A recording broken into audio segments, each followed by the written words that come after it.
ESPN and the free mobile app. Now, live from the Matt Black Kia Studios. Oh, what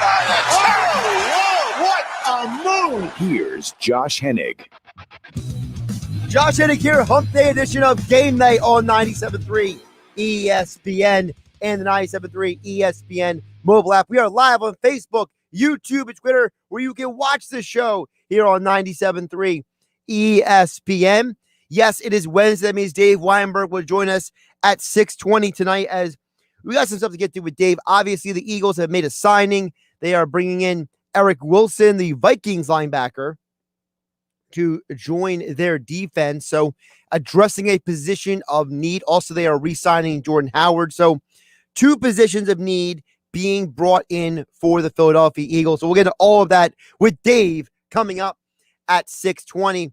Plus, your guys' thoughts and text messages. 609-403-0973 is the text board. And, of course, you can get in on the conversation as you watch us on Facebook, YouTube, and Twitter. So let's get into the two moves the Eagles have already made off the top right here. So Eric Wilson, linebacker for the Vikings, he became a basically full-time starter last year. So he is still young in terms of NFL years. He's only been around the NFL for a few years.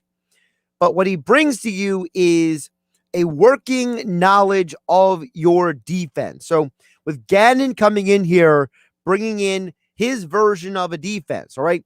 This is not Jim Schwartz anymore. He's in Tennessee, if you saw that story in 97.3 ESPN.com.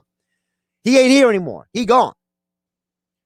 So when you look at the Eagles, all right, you knew that you were going to have to upgrade safety and linebacker. You can't just focus on defensive line. And Eric Wilson will come in here and he will bring in two specific things. Number one, he brings you the experience in that defense. All right. The second thing Eric Wilson brings you is a guy who just does a little bit of everything. All right. In college, he was a tackling machine in Cincinnati. He could blitz. He could stop the run. He could do a little coverage. And the same thing in the NFL. There's not a huge difference between what he was in college and what he was in the NFL. So I think he's a guy that can do a lot of different things for you. He fills a lot of voids, and it makes a lot of sense. All right. The other thing that you got to keep in mind is re-signing of Jordan Howard.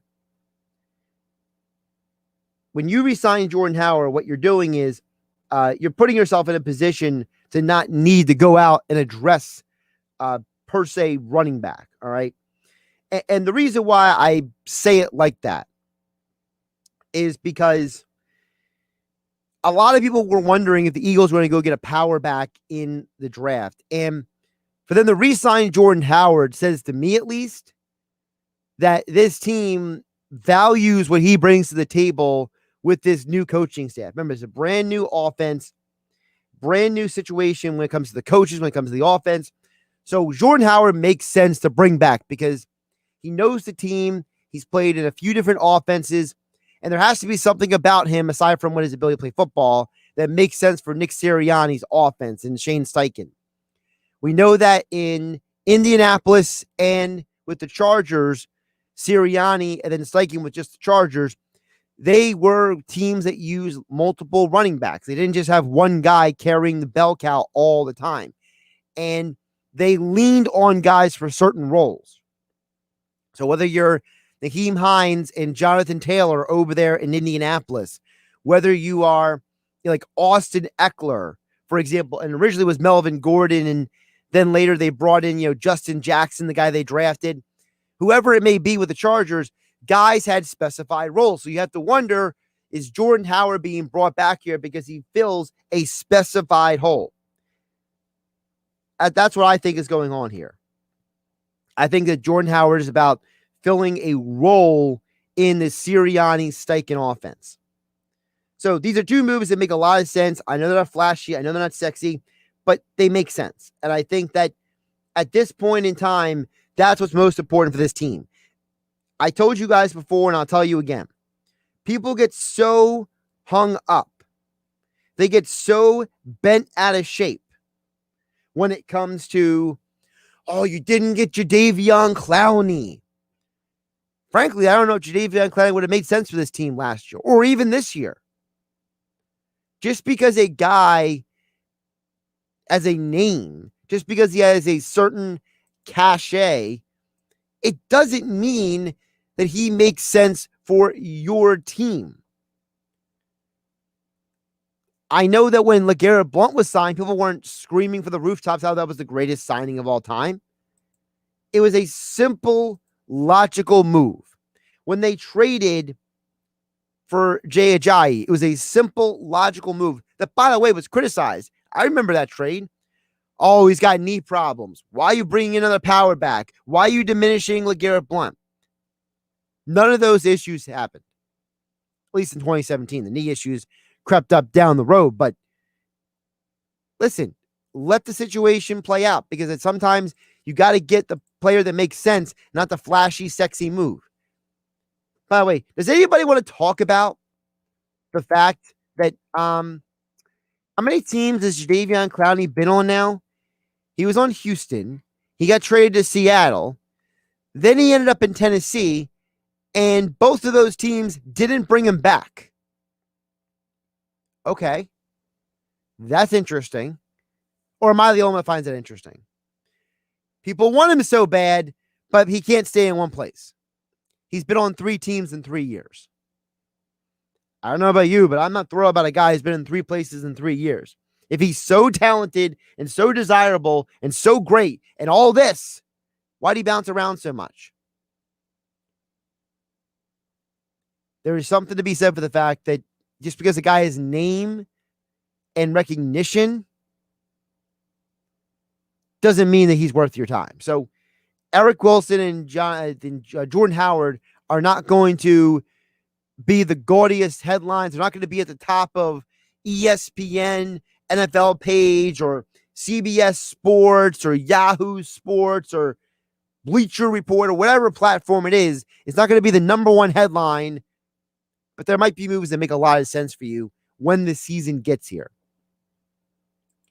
Josh Hennig here on Game Night on 97.3 ESPN. Yes, we are live on Facebook, YouTube, and Twitter. You can watch the show here on 97.3 ESPN. You can comment as well.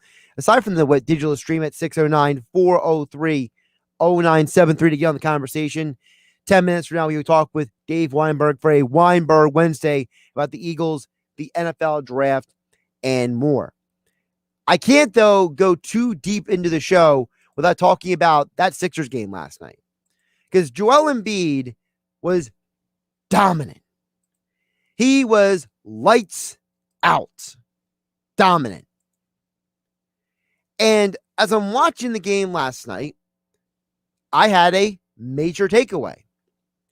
And apparently when I tweeted this was a controversial thing to say on Twitter. I don't know why, but I was just stating the facts. Joel Embiid had 35 points in 33 minutes last night versus the Celtics.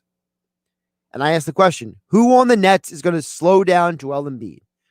LaMarcus Aldridge, Blake Griffin, DeAndre Jordan. 3 guys who are past their primes. 3 guys who have no chance at stopping Embiid if Embiid is focused and has his head in the game. But yet, you know what the answers I got on Twitter were? The Nets have 3 guys who could score more than the Celtics.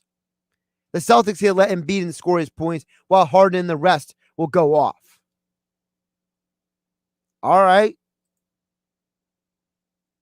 You say that like those guys are supposed to be on the court. I still don't believe that you're going to see all 3 of those guys on the court for every game, every series in the postseason. Hamstring injuries linger. Hamstring injuries are something that it gets problematic, folks. I don't trust hamstring injuries.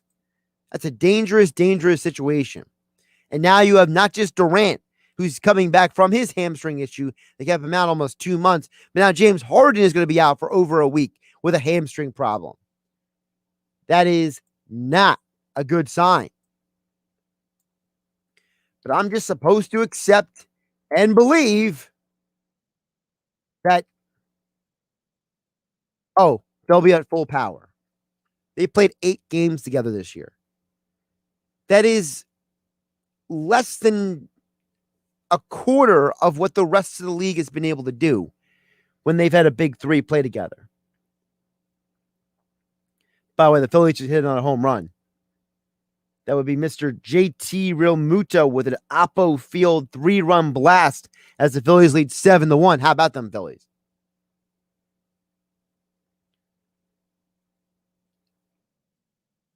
Listen, I think that, as I was just saying about the Sixers, I think that we've put too much stock into this idea of the Durant, Harden, and Kyrie trifecta going out there.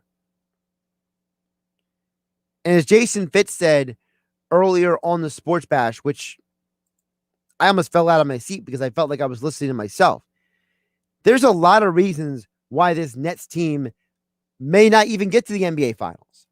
I think Brooklyn's going to implode. And I don't know why we don't acknowledge this more. It's fun during the regular season to watch Harden do what Harden does. But in a 7-game series, when things start to go a little hairy against competition, who's getting the ball? Is it going to be Durant or is it going to be Harden? And when they go through that process, how are they going to feel about it? Like, how's the other guy going to feel about being the other guy for the first time in his career? How does he feel about being the other guy first time in his career? Now, I think that's only an issue between Kyrie and Durant. Harden is seen to have bought into this whole, I'm the facilitator, I run the offense, I'm the captain of this ship, okay, kind of deal. That seems like that's Harden's role.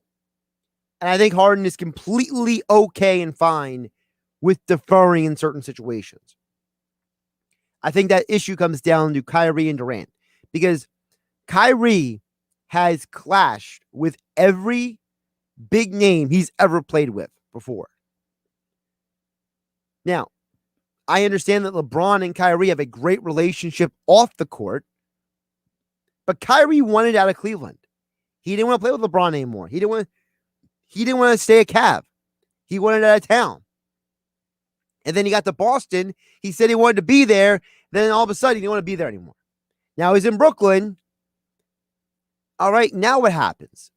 Time will tell which Kyrie you're going to get. You're going to get the Kyrie that basically was the reason why they were able to win an NBA championship in Cleveland with LeBron, because LeBron had gone to NBA Finals without Kyrie before, but he never won it without Kyrie. He won it with Kyrie. That's how important Kyrie was to those teams. Is that Kyrie showing up? Or is the Kyrie showing up who seems to always have a personal issue or an injury or something going on? It's just, there's always a reason why he can't be on the court. And then with Durant, I'm telling you folks, hamstring injuries, they're tricky. I'm always worried about hamstring injuries. I'm always concerned that that's always going to be a problem in the postseason. What if Durant pulls his hamstring again? What if Harden pulls his hamstring again? If it's the Sixers versus the Nets, and the Nets have a 2-0 series lead, but Durant and Harden both go down and they're out for this series, you're telling me that Kyrie versus the Sixers is going to help the Nets win a series? Absolutely not. Jason Fitz, earlier on the Sports Bash, Mike Gill further talks about the Nets and the Sixers and the Milwaukee Bucks. These guys have got to get some time on the court together. I'm beyond concerned about Brooklyn. I think there's a real opportunity and window. I don't know that we're talking enough about Philly. I don't know that we're talking enough about Milwaukee, because the beef on Milwaukee is a good one. They haven't done it in the playoffs. Until they do it in the playoffs, nobody cares. I understand it. But I'm still going to look at it and say, hey, Michael Jordan had to get through the Pistons, right? The Pistons before that had to get through the Celtics. Everybody has that wall. Like, at some point, I believe Giannis will break through that wall. So I look at Milwaukee and I look at Philly as two teams that could easily, at this point, get Brooklyn everything they can handle. Listen, he brings up a lot of good points. And I think these are all points that cannot be overlooked. These are all points that cannot be dismissed. They cannot be overlooked. I'm telling you right now, folks, I am not a believer in the Nets juggernaut because there's flaws in this team. I have never seen a team win a championship without having some time to play together? Name me a team in NBA history that has not played together for at least half the season who won an NBA title. You can't do it. And I'm not saying the Sixers are better than the Nets. I'm not saying that the Bucks are better than the Nets, but if I'm looking at the Sixers, the Bucks, and the Heat, and if one of those guys is not on the court for the Nets, you better be concerned. Because LaMarcus Aldridge and Blake Griffin and DeAndre Jordan are not the players they were 5 years ago. They're different now. They're older. They got some miles in their legs. They're not going to be able to carry the weight if Durant or Harden or Kyrie are not out there. And listen, I think if Harden and Durant are out there, the Nets can still get to the NBA Finals. But if Durant's not out there, I have concerns. I think Durant is that important of a player. I think that's the thing to keep an eye on as we move forward. Josh Hennig here on Game Night on 97.3 ESPN. We'll get to your text just a little bit later in the show at 609-403-0973. But coming up next, Dave Weinberg for a Weinberg Wednesday. Eagles signing linebacker. What does Dave think about the Eagles, the NFL draft, and more? We'll get into all that with him next here on Game Night on 97.3 ESPN FM. Don't forget the 97.3 ESPN mobile app. It is free thanks to First Bank of Seattle City. And don't forget, on the app, you can customize your alerts. You want Eagle alerts, Sixers, Phillies, and Flyers. Customize all your alerts with the 97.3 ESPN mobile app. It's free to download on the Apple Play and the Google Play stores. Brought to you by First Bank of Seattle City. It's Sixers basketball Friday night on 97.3 ESPN with the voice of the 76ers, Tom McGinnis, calling all the exciting play-by-play action. Jake bounces the Thibault. He goes in and jams it. A hanging two-hand stuff by Matisse Thibault. Oh, yeah. The Sixers travel to New Orleans to face the Pelicans Friday night. Coverage begins at 8 p.m. Philadelphia 76ers basketball on your radio home of the Sixers in South Jersey. 97.3 ESPN.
would someone looking for a mortgage at the Jersey Shore take a loan from a company in Detroit or North Carolina or some other far-off place? Online mortgages promise a lot, but don't always deliver. First Bank of Sea Isle City knows the Jersey Shore. We are local lenders. We use local appraisers and provide in-house processing. We understand the unique obstacles of financing in Cape May County. Don't take a chance. Local banking is better. Let us guide you. First Bank of Sea Isle City. Member FDIC, Equal Housing Lender. You're listening to Game Night with Josh Hennig on 97.3 ESPN and the free mobile app. Josh Hennig here on Game Night on 97.3 ESPN. Eagles sign a linebacker. Eagles bring back Jordan Howard. What does all of that mean as we are just weeks away from the start of the NFL draft? Joining us each and every Wednesday as he does on the Bulwark on a Hotline for a Weinberg Wednesday. To get all of that and more, I'm also sure he's got his eyes glued to a lot of other things in the sports world, including his Extra Points article over at 97.3 ESPN. It's a pretty good time to be a sports fan in Philadelphia. Dave Weinberg joins us here on the Boardwalk Honda Hotline. Dave, how you doing today? I'm doing well, Josh. How are you? Happy Easter, or belated Happy Easter, I guess I should say. Same difference. People are on holidays anyway. I mean, people don't even know what day it is anyway, so it's all good. So this is true. So, the Eagles sign a linebacker. I think people were a little blown away by that. I feel like the Jordan Howard thing is a little, I know it's not the sexiest, craziest move in the world, but it makes sense. I don't think that's a crazy thing, but getting Wilson from the Vikings, a guy who knows what kind of defense Gannon wants to run, definitely does make sense. It's a very, very good value move, Dave. Yeah, I think so too. It's like you said, it's another piece of the puzzle for Jonathan Gannon, and he's familiar with his system. You combine him with Harris at safety, then there's two guys that kind of know what Gannon expects, and they'll be both productive players, and I think they'll be strong influences in the defensive room as far as teaching the system to some of the new guys and the younger guys, and letting them know what Gannon expects out of them. It's also the second guy that the Eagles have brought in who was from the Vikings, who was an undrafted free agent, Dave. It's almost like the Eagles are kind of focusing in on these guys who didn't just, play with the Vikings, didn't just play well, but they earned their spot with the Vikings. So it's almost like the team is kind of zeroing in on guys who, as Sirianni likes to say, are open to competition. Well, they kind of do that themselves, Josh. Also, I mean, they're known for finding those diamonds in the rough in the draft, guys who are bypassed and wind up coming on board as free agents. It seems like the Eagles always find like one or two guys that kind of slip through the cracks and become, pretty productive players for the team. We can go back as far as I guess it was around 2002 or so. They had like Reno Mahe, Quentin Michael, Jamal Jackson, Greg Lewis, all in the same draft class, although they weren't drafted, but all signed as free agents and wound up playing, pretty well for them. Sam Rayburn, same defensive tackle, the same year. So, the Eagles are known for that kind of thing. So I'm not surprised that they would take advantage of some other teams that follow that same philosophy. When you think about the Eagles as well, we know that they have a lot of needs, and they're not going to be able to address them all in free agency. They have to do it in the draft. So how do you feel like the acquisition of Wilson, some of his other moves, might impact what they do in the draft, if at all? Well, I think it probably takes Micah Parsons off the table as far as the first round anyway, which I didn't think they were going to go linebacker, anyway at that spot. But, the addition of Wilson, I think kind of probably means they're going to go in another direction as far as the draft goes, at least the first round. Although I still think they'll focus on defense like we've talked about before. I think they might go corner there as far as Patrick Surtain or J.C. Horn maybe. But yeah, I mean, running back wise, I don't think that matters. I don't think, like you said, I think Jordan's a nice fit. He's going to be a nice compliment to Miles Sanders, but I still think they'll take out a running back maybe in the later rounds. Dave Weinberg joining us here for a Weinberg Wednesday here on Game Night on 97.3 ESPN at Dave Weinberg 19 on Twitter. Check out his latest Extra Point column over at 973ESPN.com. Dave, you mentioned about Jordan Howard. To me, I was saying a little bit earlier, to me, it's about the roles. I know that when with the Chargers, when Sirianni with the Colts, they loved having these running backs in these roles. So, with the Colts, Jonathan Taylor had one role, and Naheem Hines had another role. And then with the Chargers, Austin Eckler had a certain role. So it seems like maybe that's what they're kind of going for. Maybe the idea of that, hey, Jordan Howard, you're coming in here to play a specific role, and that's why you're here. Yeah, that's what he was brought in here originally to do. Also, he's just never seemed to get comfortable with the system. But yeah, he's going to be that straight ahead, move the chains, get first downs kind of guy. Whereas Miles Sanders is more the versatile guy, catch the ball to the backfield, plus be the main running back as well. But yeah, Jordan will be like the short yardage guy. And you're right, every running back has a role to play. And Jordan, I think, has come to grips with the fact that he's not going to be an every down guy like he was in Chicago, I guess. And, I think this is better suited for him, quite frankly. I agree 100%. Dave, the big move that came a little bit earlier in the week was Sam Darnold got traded. Mm-hmm. And I brought this up on Monday. Can we talk about the fact that the Eagles got a 3rd round pick for Wentz, but the Jets got a 6th round pick for Sam Darnold? I mean, talk about a total disparity in compensation. The Eagles have a pick that can go from a 2nd round to a 1st round pick next year. The Jets have just a 2nd or 4th round pick. Kind of seems like to me that Howie Roseman got a better return on his deal than Joe Douglas did. Yeah, it seemed to be that way. Yeah, definitely. I mean, I know that Howie took on a lot of flack for it, but yeah, it turns out they got a pretty good deal compared to what the Jets got in return for Sam Darnold. Matter of fact, I ran into Colin Thompson today and mentioned the fact that he's got a new quarterback in town in Carolina, and he seemed pretty happy about it, I guess. So yeah, but I mean it's a good move for the Jets too. I mean that means but I don't know if it's a very good move for the Eagles though. With Carolina getting a quarterback, then they're less likely to take a quarterback in the 1st round. So that means they're going to take a position player, which kind of puts the Eagles behind the 8 ball too.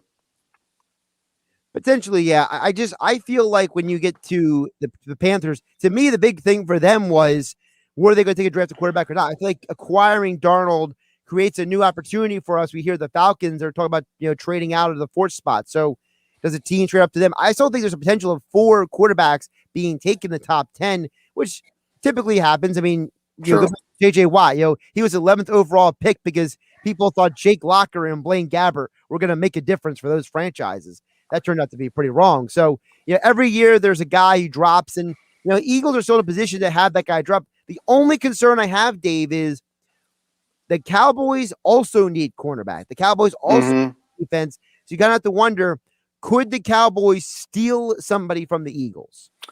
They probably, I mean, the Surtain's been kind of penciled in for the Cowboys for a little while now in some mock drafts. So I guess the potential's there, but I think there are some people that even think J.C. Horn's a better player anyway. So if he happens to fall to the Eagles, so much the better. I think either way, they're going to come up with a pretty good player there. Yeah, I think it just depends on who you ask. I mean, everyone's got a different opinion. Some people feel like Surtain has got the higher floor, but Horn has the higher ceiling. You kind of depends on what do you want? Do you want the guy who's going to be stable for the next 10 years or the guy who could potentially be more? I just feel like either way, you're getting a very good player. So I feel like it's a win-win either way, to me at least, because as long as you stay away from Caleb Farley, because a guy who has 2 back procedures that he played last year, and he missed time with the back issue the year before, and now there's reports he has a lingering knee problem. I'm sorry, I'm getting Sidney Jones vibes all over again. Yeah, you're right there. There's a lot of injury concerns with him, so yeah, I'm with you. I'd stay away from him. Dave Weinberg for a Weinberg Wednesday at Dave Weinberg 19 on Twitter here on GameNight on 97.3 ESPN. Dave, as you mentioned in your extra points column, it's been a wild week if you're a sports fan because, with the national championship game on Monday night, the Phillies, I mean, they're leading right now 7-1 in the 6th inning. They have only 1 loss on the season. Listen, it's a fun time to be flipping the channels. And listen, I'm pretty sure you weren't the only one who checked out Aaron Rodgers hosting Jeopardy. Half the rest of the world did as well. And by the way, I think Rodgers is doing a great job on Jeopardy. They should probably try to buy him out of his Packers contract. Well, I wouldn't go that far, but I do think he's doing. He was better last night than he was the night before. I thought he was kind of nervous. It looked like the first night, but yeah, he's not doing a bad job. I've kind of liked all the co-hosts except for Dr. Oz, I guess. I didn't care much for him, but Katie Couric, I think, did a good job, and of course Ken Jennings. So yeah, but Aaron's really he's starting to improve. I think as it goes on. I think he's there for 2 weeks, but I don't think he's ready to hang up that helmet just yet. Yeah, listen, I mean it partly sarcastically. I just that's okay. I like Rodgers. I like his personality. Yeah, I me too. He has to express himself like on the Pat McAfee show or on Jeopardy, these other places. Because I feel like so many times Dave, you covered the Eagles for over 2 decades. You were in locker rooms. There is a huge difference between the guy you see on the field and the guy you see off the field. And I feel like because of today's social media, a lot of these athletes are trying to humanize themselves in a world that constantly dehumanizes them because of sports gambling and fantasy sports, Sure. barroom debates, that we forget sometimes that these people they have personalities, they have families, they have lives going on outside of sports. And I think those things make them who they are just as much as who they are on the field or on the ice or on the court. Yeah, you're right there, Josh. It's the more the guys can step away from the field and the locker room.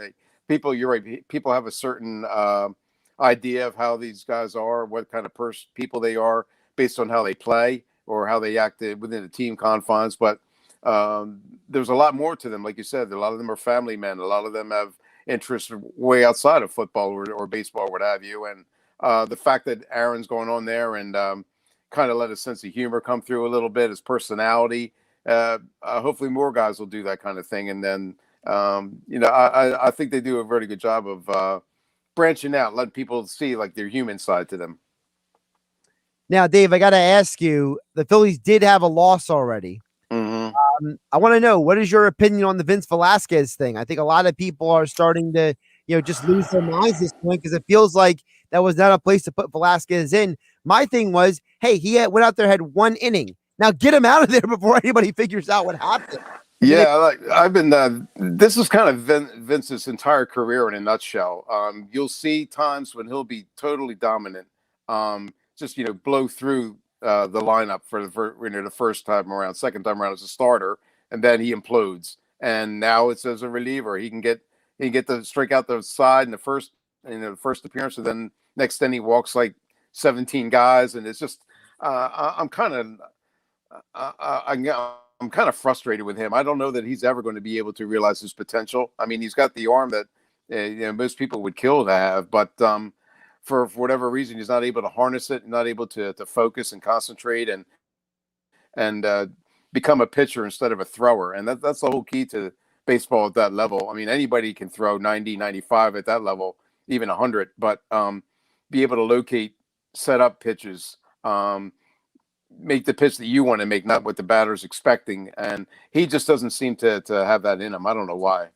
Well, baseball history is full of guys who have tons of talent who never did anything with their arms. So I think he just goes into that long list of dudes. I mean, I remember years ago when it was I remember when the Mets, they were trying to laud the fact they had all those young pitchers. Remember, it was like Jason Isringhausen, Paul Wilson, Bill Pulsiver, and then almost none of those guys worked out, and it was just like so bizarre. But that's sports sometimes. It's that, you have all this talent, but talent doesn't always matter in the long run. It's what you do with that talent. That's true. I think it's time for the Eagles to give Mike Adams a shot. They just signed him from the Margate Hurricanes. He can throw 100, so put him in there and see what he can do instead of Vince Velasquez. I'm tired of him. Well, listen, you certainly can't do worse than Velasquez at this point. I mean, that's true. That's really what we're at. Dave, I know something that you love very much. We were watching the par 3 earlier here in the studio for the Phillies game came on, is the Masters. Masters week is here. We're finally on schedule with golf compared to last year's situation where you had the Masters in the fall. And I think one of the things that I've heard a lot of people say, Dave, this week. Now, I barely play golf. You play golf more in probably 1 year than I've played in my entire life. Okay. But I didn't take it up until I was 40 though. So you got a couple years yet. You're still ahead of me. Okay. You're still, you guys still got an advanced notice of on the sprint with me. But the point is that I've heard a lot of people say that they feel that Dustin Johnson won the Masters last year, not because he, conquered the course per se, but because the course conditions were much more suitable to his style of game than they would be in the spring. And that this style of course with the grass and the greens are greener and different, and one's hard, one's soft, the weather, that Dustin's not going to have the ability to impact the course the way he did back in November.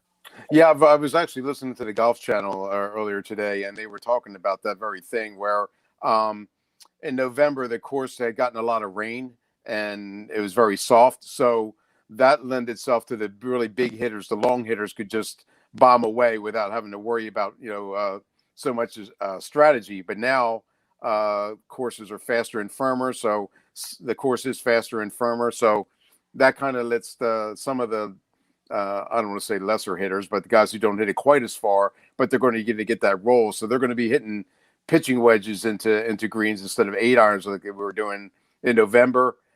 This kind of really opens up the tournament, makes it more wide open, and I think more guys have a chance to contend than they did in November. So who are some guys that you're keeping an eye on? Because I know the guy for me that I'm keeping an eye on is Justin Thomas, because I have to wonder, the emotional side of it. How does that charge him up?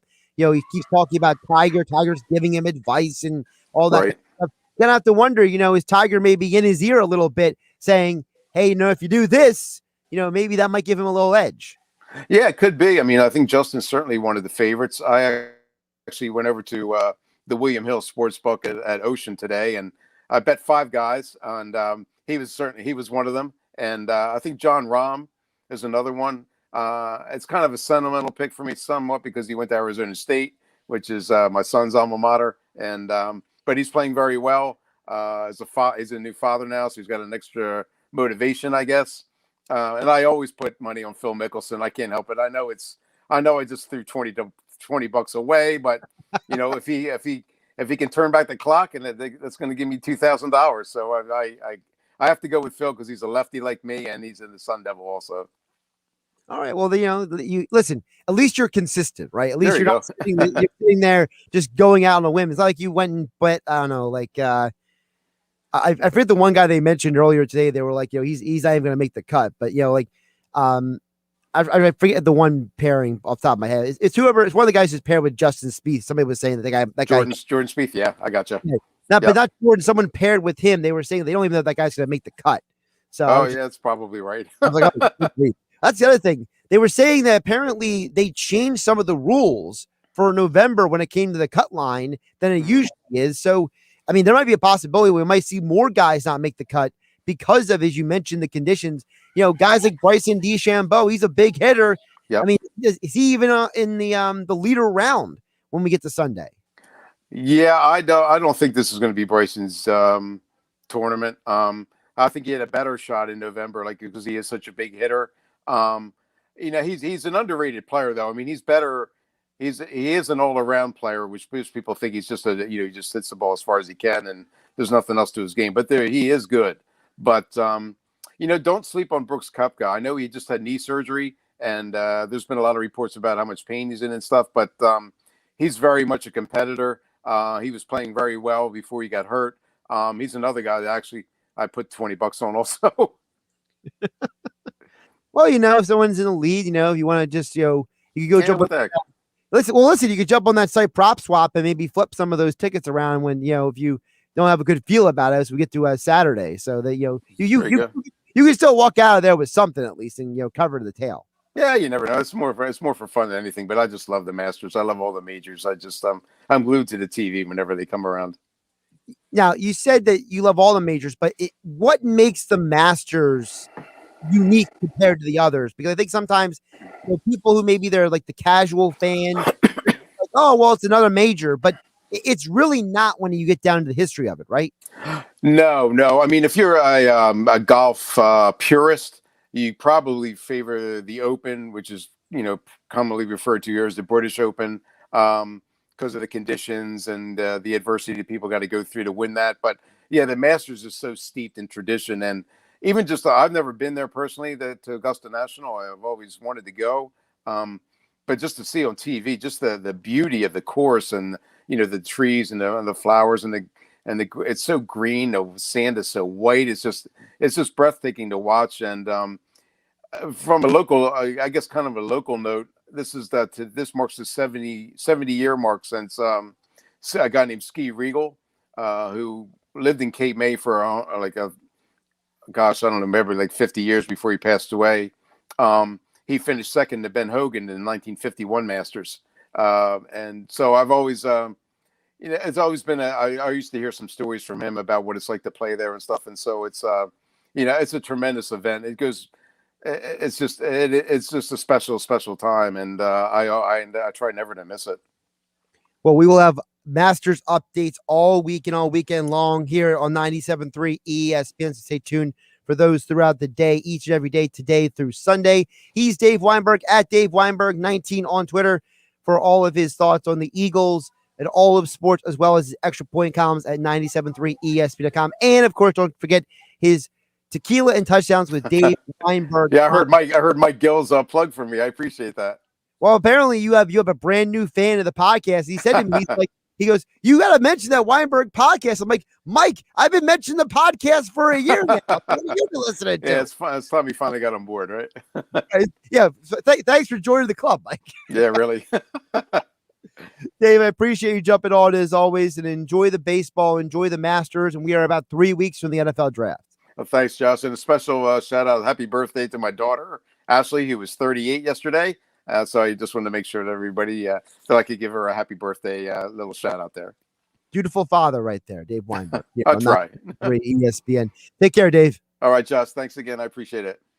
Josh Hennig here on Game Night on 97.3 ESPN. We'll get to your thoughts and comments at 609-403-0973 next, as well as your thoughts as you watch us on Facebook, YouTube, and Twitter. Just follow 97.3 ESPN to catch the Sports Bash with Mike Gill, as well as Game Night with Josh Hennig each and every day, Monday through Friday, here on 97.3 ESPN FM. And we are streaming live on the 97.3 ESPN mobile app. It is free thanks to First Bank of Seattle City. It's Philadelphia Flyers hockey tomorrow on 97.3 ESPN and the free mobile app with Tim Saunders and Steve Coates calling all the play-by-play action. Oh, big save by Carter Hart. The Flyers are at the Nassau Coliseum to face the Islanders tomorrow. Coverage begins at 7 p.m. It's Philadelphia Flyers hockey on the radio home of the Flyers in South Jersey. 97.3 ESPN.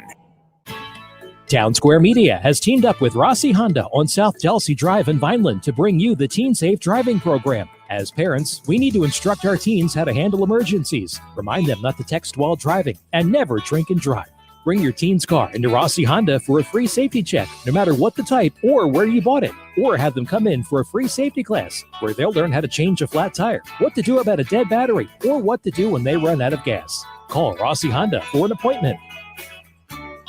Finding great candidates to hire can be like, well, trying to find a needle in a haystack, but not with ZipRecruiter. Its powerful technology actively finds and invites qualified candidates to apply to your job. So while other companies might deliver a lot of hay, ZipRecruiter finds you the needle in the haystack. See why 4 out of 5 employers who post a job on ZipRecruiter get a quality candidate within the first day. Try ZipRecruiter for free at ZipRecruiter.com/free. That's ZipRecruiter.com/free. What's in store right now at your local Staples? Your one-stop shop for shipping solutions. Staples has everything your business needs to ship, like packing materials, mailers, and UPS shipping services. And right now, get 50% back in rewards on shipping supplies, like boxes, mailers, and bubble wrap. Plus, get 20% off UPS Express shipping services at Staples. No matter what you need to ship with Staples and save. In-store only, ends 4/10/21, excludes envelopes, postage stamps, labels, and office tapes while supplies last. Hi, I'm Brian Peterson at Made Anew Home Remodeling. The events of the past few months have been something most of us have never known. Let's reflect on some of the good things. Time spent with family, extra meals around the dinner table, playing games in the house, and quality time in our homes. If you need help transforming your space to create more beautiful memories, then reach out to me. Visit madeanewhomeremodeling.com. To learn more about this and other featured businesses on the New Jersey Business Exchange, visit 973ESPN.com.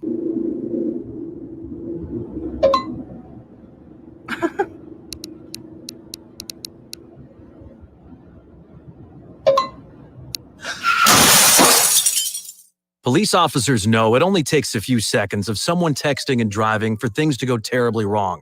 That's why officers are increasing enforcement of texting and driving laws. So put your phone down when driving, or be prepared for the consequences. You drive, you text, you pay. Paid for by NHTSA. We need the forklift over here. Indeed knows unexpected growth can stretch your business thin. Okay, those molds need to be adjusted. The shippers are coming at noon, so we got to get this done. Like at Dennis's plastic startup. To stay flexible, he needs to get started hiring right away. I need Indeed. Indeed you do. And the moment you sponsor a job on Indeed, you get a short list of quality candidates from our resume database. Visit Indeed.com/credit and get a $75 credit for your first sponsored job post. Terms and conditions apply.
When you want experience, go for the best. Pick up the phone and call Dennisville Fence. Right now, Dennisville Fence is installing your neighbor's new fence. Right now, another neighbor is signing up for their new fence job. Right now is the best time to get started on your new fence or railing project, because right now, the pandemic is causing major supply chain delays. What used to take days can now take weeks or months. So the earlier you start on your new fence or railing project, the more likely you'll finish your project on time, and the sooner you'll enjoy more privacy, safety, security, and style. Don't delay your new fence or railing project. Get started today. Dennisville Fence is open, and we are now scheduling new estimates for spring installations and also offering material sales for DIY and new construction projects. Go with experience, go for the best. Pick up the phone and call Dennisville Fence. 1-800-499-FENCE. Visit DennisvilleFence.com. Now, more Game Night with Josh Hennig on 97.3 ESPN and the free mobile app. Josh Hennig here on Game Night on 97.3 ESPN. Of course, Game Night being brought to you by my friends over at FanDuel Sportsbook. There's nothing like watching a game with great weather, a cold drink, and a little action on FanDuel Sportsbook. And right now, new users can swing for the fences risk-free. That's right. You'll get up to $1,000 back if your first bet doesn't win with FanDuel Sportsbook. And once you have an account with FanDuel, if you're a new user, you can get the $25 back each day. If your same-game parlay bet falls one leg short. Yes, right. Same-game parlays, you can combine point spreads, money lines, player props, all that good stuff on FanDuel Sportsbook. But you got to sign up with my promo code Hennig to get all the action, your risk-free bet, same-game parlay insurance. It's all covered when you sign up with my promo code Hennig on FanDuel Sportsbook. So download the FanDuel Sportsbook app, sign up with my promo code to get your first bet risk-free, up to $1,000 cash back. That's FanDuel Sportsbook. Must be 21 or older. Play. President NJRPA. First online real money wager. only for risk-free bet. Refund issued as non-withdrawable site credit that expires in 7 days. Restrictions apply. See sportsbook.fanduel.com for details. Gambling problem, call 1-800-GAMBLER. Great stuff from Dave Weinberg, as always, here on a Weinberg Wednesday here on 97.3 ESPN. We'll get to your guys' comments here in just a moment at 609-403-0973. And all of you watching on Facebook, YouTube, and Twitter, just follow 973 ESPN. I always get to all of your comments, thoughts, and questions in the order they came in here on 97.3 ESPN. Let's first go over to, we got a comment here on Facebook. Listener wants to know, what should the Cowboys do at quarterback until Dak gets 100%, and what should the boys do with the 10th overall pick? Well, first of all, I think Dak's going to be perfectly fine by the time the season starts. He's historically been a guy who heals pretty quickly. He's not somebody who takes a long time to recover from injuries. But as a general principle, I would venture to say that they might sign some random veteran guy out there who no one's really thinking of at some point. But right now, I know that Ben DiNucci is on the roster. I know that's not going to excite anybody. He's probably the worst quarterback you could have on the roster right now. But I think Dak's going to probably play week 1. I'm feeling pretty confident about that from everything I've heard, from everything I've seen. I know Garrett Gilbert is still down there. They might draft the quarterback as well in the later rounds. Now, if they do at 10, that is the ultimate question, because to me, I think the Cowboys have two choices. They either go offensive line or they need to go cornerback. It's one of the two. It's not one or the other. It is one of those two, and that is stinking it. All right? Listen, I do not believe in the Cowboys offensive line anymore. When it was Travis Frederick and company, I was all on board with the Cowboys having one of the best offensive lines in the NFL. Not anymore. Not at all anymore. They need to draft someone like Rashawn Slater, someone, one of those guys who falls to them. They need to go O-line to me is number 1, and then cornerback number 2. Dan and EHT chimes in at 609-403-0973. I'm all good with the Eagles. Jordan Howard coming back. Listen, Jordan Howard fulfills a role, and I think that's what the big deal is. You need a running back who's going to give Miles Sanders a break, who you can depend on, who can run between the tackles, because you know that if you have somebody like what's his name, Boston Scott, you don't want him to get a pounding out there. All right. Josh Hennig here on GameNight on 97.3 ESPN, the Sports Bash. Keyword of the day is coming up next. And I will catch you all tomorrow, Thursday at 6 o'clock after the Sports Bash with Mike Gill here on 97.3 ESPN. Spain and Fitz, Jason Fitz coming up at the top of the hour. It's your chance to win Sports Bash Cash up to $10,000. Enter the code words every day at 973ESPN.com or with the free mobile app. The more codes you enter, the more chances you have to win up to $10,000. Here's the Sports Bash Cash code word. Student. STUDENT. Student. Take that keyword. Go right now to 973 ESPN.com or the 973 ESPN mobile app to win Sports Bash Cash, brought to you by Jersey Shore Federal Credit Union. All your lending needs at Jersey Shore It's Federal. Sports Bash Cash 10 times a day. Every weekday at 55 after each hour from 9:55 a.m. to 6:55 p.m. Listen all day for your chance to win Sports Bash Cash up to $10,000.